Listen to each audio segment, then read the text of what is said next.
And what's going on, everybody? Welcome back to another episode of the Designated Players in MLS podcast. The transfer window is officially closed. Finally, clubs cannot make any more changes to their roster until the mid-season window in 3 months' time. So today we are going to chat about all the moves that were made on decision day, on deadline day, the very last day, and ones that were announced right after it.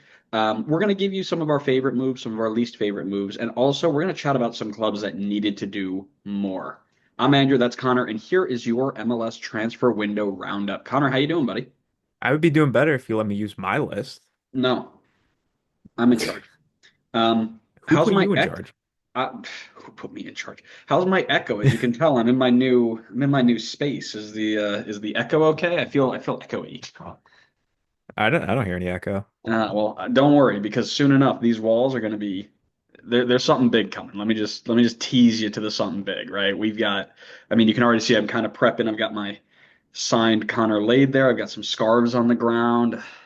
I am so hyped for what this is about to look like because it is going to display the scarves once again, so that when we have scarf of the week, it will be all of the scarves of the week.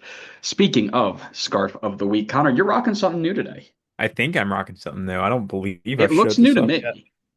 Well, if it's new to you, then it's new to everybody who's listening. Hmm. Um, we are talking about transfers today. This team made, I argue, one of the bigger transfers of the deadline day. Austin FC. I So like that. got some cool designs in there. Probably a lot of stuff related to Austin that I don't know about because I don't live anywhere near there. But I'd like to visit at some point. A likely story. A likely story. Listen, I'm on the pod again. You can't make guesses as to where I am. You know where I am. I have that on my list of ones that I need to pick up. It's them, and I think there are only like two or three more teams that I need to add outside of Austin, and we're full MLS roster, which is exciting. But because of that, I am in my new place, which means I've got all of my scarves back. So we're rocking LAFC today, who were very active in this window. But there are so many more to talk about than just LAFC and Austin because in total, 14 players were added or moved to MLS rosters on the final day of this window or directly after it. They are Munoz to SKC, Olusanya to Houston, Jaquil Marshall-Ruddy to Charlotte, O'Neal in the midfield for New York City, Noel Buck and DeJuan Jones to San Jose back with Bruce Arena, Willie Agata and Johnny Russell over to RSL, Amaya and Raposo into LAFC. Robert Taylor heading over to Austin. Zonde Silva to St. Louis. Ibrahim Aliu to Columbus. And then most probably, I don't know if it's been announced yet, but I'm going to assume that Minnesota get the deal for Julian Gressel done and dusted. So out of that list, and maybe if you have one or two more, I'll allow it. What's your favorite move? What do you got? I'm not gonna. So I really do want to pick the Gressel one. I'm not gonna pick it though because it's not final yet. But I would really love that one. I think that would be awesome. I feel like he would fit in really well there, and he just doesn't fit in with the Miami mold. But the pick I'm going to go with, and I think it's a little bit of picking the easy pick here, but I'm gonna go with Noel Buck off to San Jose. I think he needed to change up big time ever since Bruce was gone. And who better to correct the course on the Noel Buck train than Bruce himself? The man who started the train is now back as the conductor. And they got him for only 650K GAM or whatever it was. No, it was cash for players. 650K? That feels like a steal for a guy who was like talked about for multi-millions at one point. So I think, he goes back to a coach he's familiar with, probably playing in a more familiar system in let's be honest, a better situation, which is shocking to say considering how bad San Jose were last year. Um, and I think you're talking about a situation here where San Jose is looking like they could buy low on Noel Buck and possibly turn him around and sell him for millions again. I mean, he's got time to develop and still be worth multi-millions. And I think Bruce is the guy in charge that could get him to that place. So I love this move for them. I mean, even the play on the field, I mean, that would be helpful. Obviously, if you turn him around, he's going to play well for San Jose and be a big help in that midfield. So loving this move for them. Yeah, I've got a whole little thing about that down at the bottom, but I agree, right? I think he goes back to a familiar area, and by that I mean a familiar team, right? He's got a coach that he knows. pretty much the entire team is who he played with last year. So he's in good shape there. And again, I think the style and the way they play, he just has the ability to fit into any mold, right? And I firmly believe that if he is under Bruce's guidance, he will come back into the form that he needs to be in. But I'm gonna put this out there, and you can clip it and save it forever if you really want to. Willie Agata to RSL is going to be the revival story of the century. Am I saying that just to save face on my 2023 Golden Boot prediction? Maybe. You got to move on from that already. You got to move Maybe. on already. But you know what? I'm going to stand by it because RSL has significantly better service to the nine than Kansas City had. You have Goncalves, you've got Marzchuk, you've got Luna, who are going to just be feeding Agata all day long. His strength and his speed and his underlying numbers. I saw Matt Doyle post about his underlying numbers. I mean, they are top tier. He didn't get a lot of the end product, but he's doing all the things right to get there. And this is a system that desperately needed a nine. We talked about it coming into preseason. We talked about it during the not so deep dives. That was the big question. What are they going to do? They were after Agata for such a long time. They were trying to bring him in, trying to bring him in. They finally get the deal done, and I'm hyped because if you look back under Pablo Mastroeni since he took over officially in RSL, he makes strikers perform. Since 2021, which is when he took over the last 4 years, only once in a season did he fail to have a striker score double-digit goals. 2021, it was Damir Krylak, and you can argue Albert Rusnak because Trent, who scored, had him as a striker. So, but Damir Krylak had 16 goals, Rusnak had 11. Anderson Julio also had 9 in 1,100 minutes. The next year, Sergio Cordova had 11. And then last year, Chicho Aranjo had 17 on top of Andres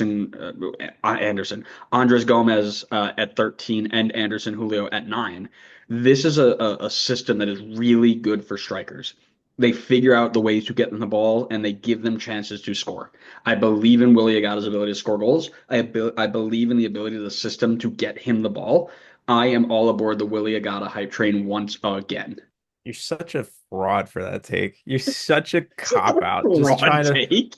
It's a fraud take because you're just trying to redeem yourself for saying that he was going to win the Golden Boot after he performed for 900 minutes, and you were sold. You were like, "This is Oh the yeah, guy." you want to talk about that? How'd your St. Louis pick go this year? We're like 8 games into the season. Like there's plenty of time to turn it around still. Yeah, get out of here. I mean, I listen. I don't want to get on the bad side of RSL fans, but I can't say that I'm thrilled about this move considering I mean I get the conversation you have in terms of him being like the underlying numbers being good. Like the dude generated 14.6 XG. Like that's crazy. He was in Literally. great spots.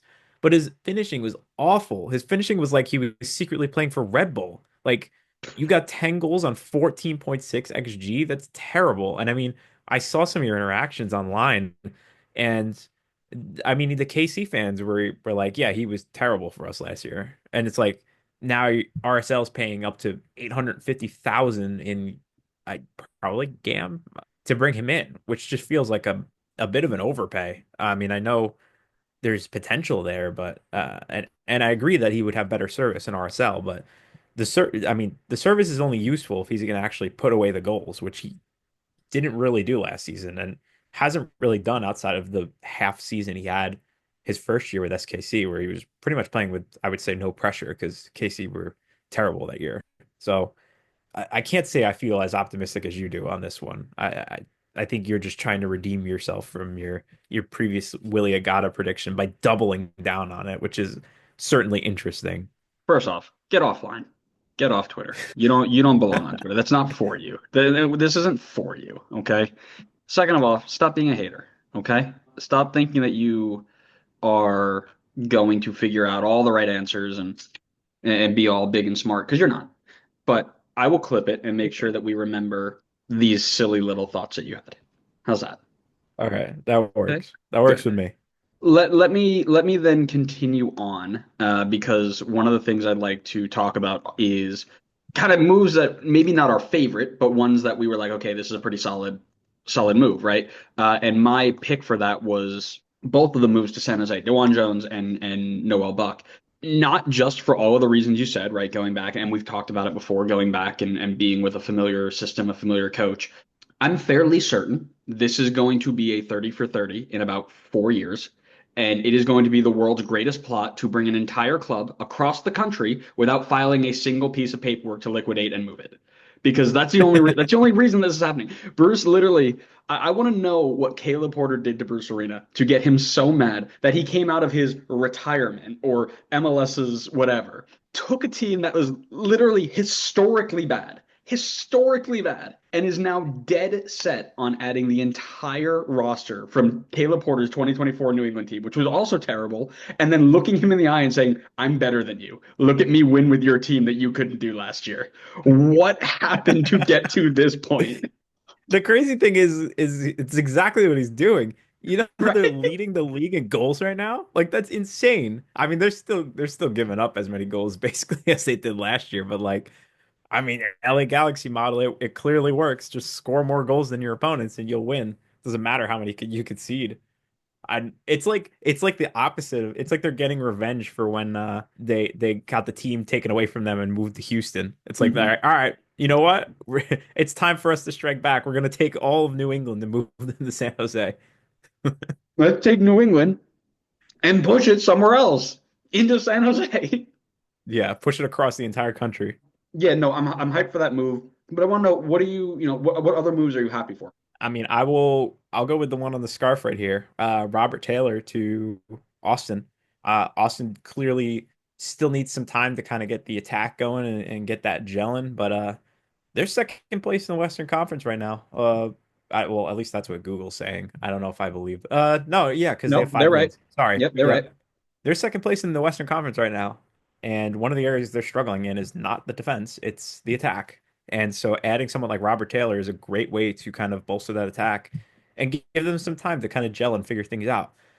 We talked about them a little bit before. Well, I talked about them specifically in terms of like them having attacking talent, but just kind of needing some time to get them to gel. Robert Taylor could be a good person to bring in to kind of keep you competitive and get results now while these guys kind of get it figured out. And then even when they do figure it out, he's a good piece to have there.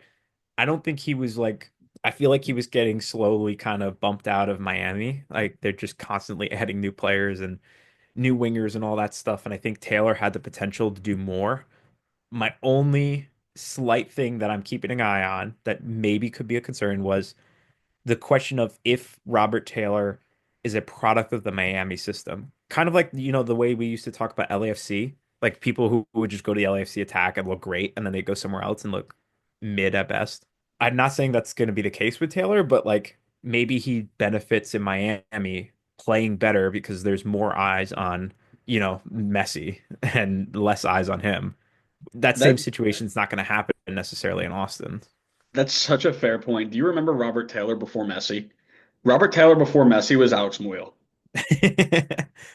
Yeah, I Me, mean me, that's fair well, comparison. and then Messi shows up. The dude just starts putting up like scoop passes over the top onto Messi's foot. He's curly balls. It was like, what? Who is this? When did this happen? Right now, you put him back in Austin. Is he going to have the same impact? That's a really great point. I like that. Yeah, but I mean, maybe that was all he needed, though. Maybe it just was a confidence thing. And, maybe he's feeling more confident as a player now and confident in playing in this league. And, even if he doesn't have Messi anymore to kind of shoulder a lot of the attention, he could still be productive. Yeah, and I've always said that Lionel Messi's just the Argentinian Brandon Vasquez anyway. So, you know, what's the difference? I do want to put out a kind of shout for Frankie Amaya to LAFC. I wasn't outwardly saying it, but I was really kind of in the back of my mind hoping that we would get him back on loan because I knew he had fallen out of favor, and I thought Red Bull would be a really good spot for him. We're okay in the midfield right now. We've got Peter Stroud's doing well, Daniel Edelman's doing well. Carballo is going to leave at midseason. He doesn't want to be here anymore. So Carballo was brought in as a replacement for Amaya. So it would have been really nice if Carballo left to have Amaya come in and replace him. But I think LAFC is going to benefit a lot from that. I think he's got a really good engine and helps in that style of play that they're going to play with transition, right? So the the ability to win that ball really, and I saw that a lot at Red Bull where he wins the ball and he transitions it quickly. Now at Red Bull, he didn't have a lot to transition to, but in LAFC, he's going to have a front three that he can really work off of, and I'm excited to see him in that system. Yeah, I mean it's a win-win for both sides. I had this down as another strong move as well. I mean it's good for LAFC to get bolster that midfield. It's a strong midfield to begin with though too.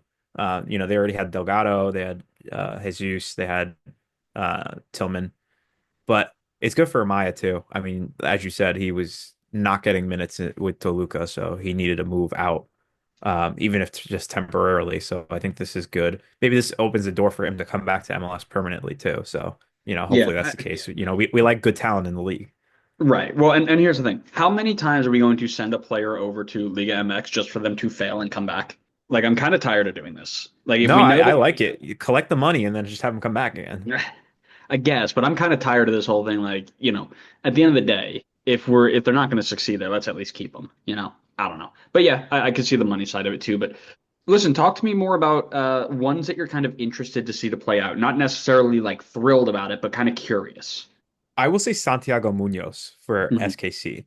That was one that I think is good because of the situation he's coming into. So obviously Agata is out, so there was a hole in the striker position, an opening, an opportunity, and I think bringing in Munoz, I think, is a good move for SKC for the season that they're pretty much like looking like they're going to have this year. Munoz is someone that I think has struggled as of recent to kind of really find form and do well, but at one point in time was very sought after to the point where, he was 17 years old with like 6 goal contributions in Mexico, and it was enough to get the attention of Newcastle to come in and buy him. Obviously, there was good potential there for a team from the Premier League to come in and be like, hey, we like you, come play with us. Since that point, I don't think he's really been able to hit that potential that he once had, but I think it's a good situation to bring him in for SKC where, they finally move on for Peter Vermees. Maybe that's a sign of them being more willing to try new things out. I think Munoz could be a good opportunity to try him out at striker. I don't think the expectation is that you're going to have a great season from SKC this year. So, you bring him in. If he does well, that's great. You got a good deal for him and you keep him and maybe even sell him on and make money. If he doesn't do well, I mean, I don't think the expectation was the team was going to do well anyway, and you just move on from him at the end of the season. So feels like a good opportunity for both people. I think there's a lot of question marks about how it will actually play out, but I think it's definitely a risk worth taking. Yeah, listen, the one name you didn't bring up for the SKC is Dejan Joveljic is still there, right? So he's Mhm. leading the line in SKC. Is he doing it Very well? I true. don't, right? But the question is, and it was one of my ones to watch as well, because how do you fit him in? You're right. He had buckets of potential, right? You had this idea where he was kind of stepping into a Newcastle system where he was going to be the next oh gosh, what's the name? It's called the movie. It's a movie called Goal, I think. My We got sidetracked already. my head coach is going to kill me because we watched this on the bus before to all of our away games. But it was funny because this is Munoz, Santiago Munoz, the star of Goal is a Mexican kid named Santiago Munez who got signed to Newcastle and went on this like crazy run. So I remember this now being like, oh my God, they're recreating the thing, right? But yeah, so it's going to be interesting to see how he gets put into that system because you just spent what $4 million on Jovic to bring him over and make him your DP, and are you going to change your system? Like what's the plan here? You've got a little bit more flexibility now that Peter Vermees is gone, but what's the idea, right? That's kind of where I'm going with it. But for me, I'm really interested in Ibrahim Aliou to Columbus, the way that he can play out wide or up top, and we know how Wilfred Nancy uses different players to fit his system. I'm kind of interested to see how this gets on. We've seen him have the flexibility to utilize players in positions that don't naturally make sense, right? So wingback players as outside center backs, right? Or central defenders up in center mid or things of that nature, right? So is this something where maybe he's seeing Aliu as a wide player or an inside player? Like what how do you utilize him if it's not going to be up top? And if it is up top, what does that mean long term? Right? So it was clear in the Miami game, the crew needed somebody to find the back of the net. I mean, they missed chance after chance after chance after chance against a very not good Miami defense. Is Aliu the savior for this team to put away, 15 goals this season? I don't think so. But what I'm interested to see is that if he or Jason Russell Rowe perform well enough that they start thinking twice about going for a DP9 in the summer because that's kind of always been the vibe, right? It's like, okay, we're gonna wait for it. We've got all the Cucho money. We're gonna see who we can get in the summer. Well, now, if you've got one of these two who are putting in 8 goals by midseason, is it something you think about like, oh, do we really need this or what? That's kind of what I'm going to keep an eye on there. I will caveat that by saying I don't think that's going to happen. I believe that they're going to go and get that DP9, but it'll be interesting to watch. I feel like they gave well, I should say they're giving Jason Russell Rowe a shot at the number nine right now. Mhm. But at the same time, too, I don't necessarily think that was always the plan. I mean, the rumors were that they were going for Brunner at some point. So I feel like Yep. there was incentive for them to get a number nine. And I think it just didn't pan out in time for the window. And so they decided, all right, we're a good enough team that we're going to most likely be comfortably in the playoffs. We could wait and bring in a guy, do our research properly, bring in a guy in the summer to be that number nine, and then really make a run for it at the end of the season. Maybe we're still in the supporter shield hunt, maybe not, but at least you can make a run for the cup then. I don't really understand the LU move, to be honest. I understand it, but I don't understand it. Like I know there's a need for striker, but he hasn't exactly proven in his time in MLS that he's the guy to put the ball in the back of the net. He's struggled to do it a lot with Houston, and and a good Houston team, by the way, too. Not like current Houston team, like you know, people who The could team actually you put in service the third ball. place. Yeah, not the team I put in third place. A team that had like Hector Herrera on it. Plenty of service to get him the ball, and Hmm. he just could not. He couldn't get in the spaces. He couldn't put the ball in the back of the net. I don't exactly know where Houston was playing him, but he had 33 starts last year and he generated 6.4 XG. Hmm. Like he scored 6 goals, so he was like pretty on par with the XG that he was creating, but it's like he clearly was not getting himself in dangerous positions. And like you're not going to score if you're not putting yourself in good positions. So I don't think he's the answer. I feel like they spent a good amount of GAM to bring him in for somebody who's just not doing well. I still think they go for the number. I agree with you. I think they go with the number nine still in the summer. I don't think Jason Russell Rowe is the answer right now, at least, and I don't think Eliu will be either. I love the fact that we're 6 years into this show and we've finally gotten Connor to focus on the woke nonsense that is XG. How many times you bring up XG today? It's all XG, baby. I Um, only bring up the advanced metrics on this show. No, and that's funny, right? We talked about it like we were talking about Aliu being the breakout player last year, right? And that was our preview last year. Everybody said Aliu, Aliu, Aliu, and we all look back. We said, yeah, he did break out, right? We thought that he had a good year, and he broke out. 6 goals and 4 assists in 2,700 minutes across all comps. Actually, probably closer, really, to 3,000 minutes across all comps. That is That's not not great great. return. That's not great, right? So Yeah. is that what you're, what are you banking on? What is this going to mean? It'll be really interesting to see that for sure. I want to finish up here with the idea that while we had 14 players move clubs, a lot of teams were quiet. Now there were teams that were quiet because they had to be and they had no flexibility, and then there were teams that were quiet that you look at and you're just like, why? Which team for you should have done something more? I feel like this may fall under the group of not really having the flexibility to make moves right now. But I hate to have this conversation because your head's not going to fit in the doorway after this one. But I'm starting to get on that Atlanta United train of this is not looking good. And the main thing is the area that I had concerns with going into the season, right? It's the defense. Like they made all these moves to bolster the attack, and yes, the attack has been underwhelming so far, but I think it's been fine enough that you give them a bit more time to figure things out. I mean, they have 11 goals so far, which is maybe slightly under middle of the pack in the Eastern Conference, but not to a point where you're like, oh my God, sound the alarms. They've only scored 4 goals in the season so far, but they've conceded 16. Like their defense is horrible. It's terrible. And it shouldn't be a surprise. I mean, they were poor defensively last year. They've been poor defensively every single year for years now, and they don't make any changes in defense. And so it's like, of course, the situation is not going to change. You're not going to magically become good defensively all of a sudden.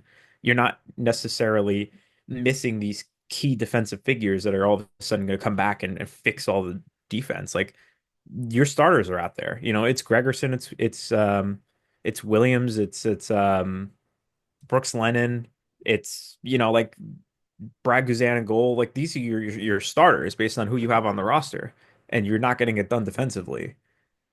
A change was needed. I don't necessarily know if they really had the flexibility to make that change, but I really wish they had done something to just put some change together for the defense because what they have right now is just a hot mess. Yeah, well, and that was one of the teams, of course, that popped in because I've been on the fraud watch train for what, 2 months now, and the season's been only happening for 6 weeks. Um, Yeah, pretty much. yeah, no, the big thing, right, is the reason I stayed away from them was because there isn't a lot of flexibility to make that impact move, right? Yeah, maybe you could have gone in and tried to trade for somebody and upped it that way, but you're gonna have to throw some considerable gammon there, right? For somebody who's gonna make a real difference in the short term, and you don't have a lot of that left. And the only other spots that you have open are U22 players, right? And we've talked about it before, where U22 players, especially in the back line, are not a bad investment, but you have to get them right, right? Um, Macania out of Philly is always my big example. He's been a U22 player for 2 years now. He's just started playing now. It's like, you're playing a lot of money for somebody not to do that. So you can't just go out and be like, oh, we're going to sign somebody a U22 deal and not have them make an impact, right? So the team I landed on, and this is probably so I have two. The first one I put was DC because I would have expected with the situation they're in that they try and fix it sooner rather than later. But then I remembered that they might be in the market for a big DP player in the middle of the season. So I've kind of backed up Is it on a Belgian midfielder by chance? Raja Nainggolan out of retirement. Yes, sir. No, so I landed on CF Montreal, the team that we have talked about time and time again, and I know we're beating a dead horse here. Like I'm not trying to pretend that it is something we haven't talked about, but it just feels like the team. This is the time that the team could have stepped up and been like, "Yep, you're right. We got to fix this." Right?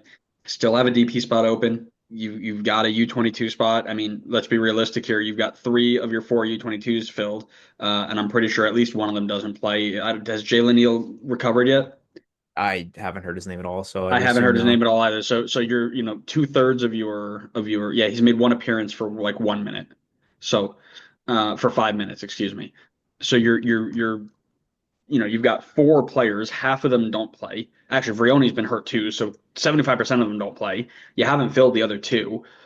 It just feels, your coach is gone. It just feels like you needed something to come in and be like, listen, we've got one more bullet in the chamber. We're gonna let it fly for 3 months with the interim coach and just see what happens. Right. The only thing that they did was let go of Jaquil Marshall-Ruddy. They sent him out on loan. So, and we talked about how he might be on the move because, the layout of that team didn't quite fit him long term, which is fine. But again, when you're in the position you are, where you have 3 points out of 0 wins with 4 goals scored all season, what is the point, right? When you listen to these people are like, oh, there's no consequences in MLS, you don't have to do anything. Like Montreal are the reason those things exist. Like, yeah, you fired your coach, but what's that going to do, you know? And No, then I yeah, I agree and with then you. I yeah, and then I also mentioned LA, but LA's hurt. They don't have a ton of flexibility, so I didn't put them in either. But yeah, it's really Montreal for me. I'm glad you said Montreal because I mean, to be honest with you, I mean, shame on the ownership for not using this as an opportunity to finally invest in this team because this is just sad at this point. Like I, Mhm. I just feel so bad for the Montreal fans. Like I don't know how you continue to back a team that just clearly does not care. Like like ownership just does not care about this team. They refuse to properly invest in this team. And the league's not in the shape anymore where you can get away with that and still have a couple of good seasons. You're just not like you have to invest in this team or you're not going to be competitive. Like you can't get away with that anymore. I mean, look at this season. It's a perfect example. There's really good like structural pieces in this team, and I really feel like they have a really good baseline. And if they added the right DPs, could actually be a competitive team, but they just Mhm. refuse to do so, and it's such a missed opportunity. Yep, you couldn't have said it better myself. I mean, I probably could have, but I let you take it over this time. So good job. You're Um, so gracious. I know. Well, listen, do you have any others you want to mention? No, I think that pretty much that hit most of the deals on here, I would say. Yep, I would agree with that. So I just want to say thanks everybody for listening. I hope you enjoyed it. I thought this was a good time to recap all of this. Hopefully I mean, maybe not the next episode you watch, but the next episode we record, this will be a little bit more done up. But I want to thank everybody for listening and hope you enjoyed it. Make sure you go follow us wherever you get your podcast. So you see the next episode goes live, and make sure you follow us on social media so you can interact with us and have some fun. But thanks again. Yep. And we will see you next time on the next episode of the Designated Players and MLS podcast. See ya.